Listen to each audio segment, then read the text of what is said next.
Ukraine war, Biden says U.S. will not be intimidated by reckless Putin.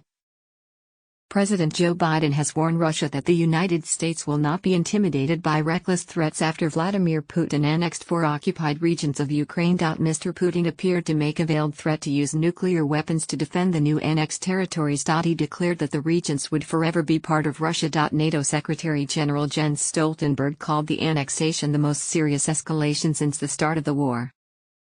In a speech, the Russian leader claimed citizens in Kherson, Zaporizhia, Luhansk and Donetsk had voted to be with their people, their motherland.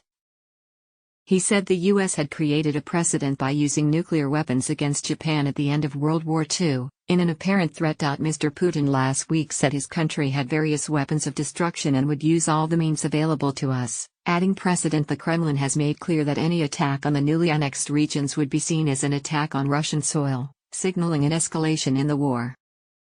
President Biden called out his Russian counterpart's reckless words and threats, but added that Mr. Putin was not going to scare us. America and its allies are not going to be intimidated, President Biden said at the White House. He then addressed the Russian president directly, pointing his finger into the camera. Reckless words and threats said, in reference to the Western security bloc. Mr. Putin, don't misunderstand what I'm saying, every inch.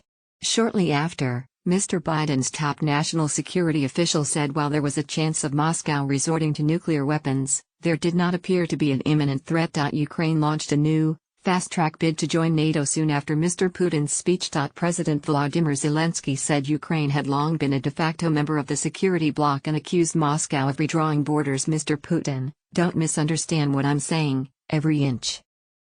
Mr. Stoltenberg of NATO was reluctant to be drawn on the bid, saying the decision rested with the bloc's 30 members. The alliance's members do not and will not recognize any of the annexed territory as part of Russia, Mr. Stoltenberg told reporters, accusing Mr. Putin of irresponsible nuclear saber-rattling. He called the annexation a pivotal moment in the war. EU Commission President Ursula von der Leyen said do not and will not. All territories illegally occupied by Russian invaders are Ukrainian land and will always be part of this sovereign nation. South Korea said it did not recognize the annexations, adding that Ukraine's sovereignty, territorial security and independence must be protected.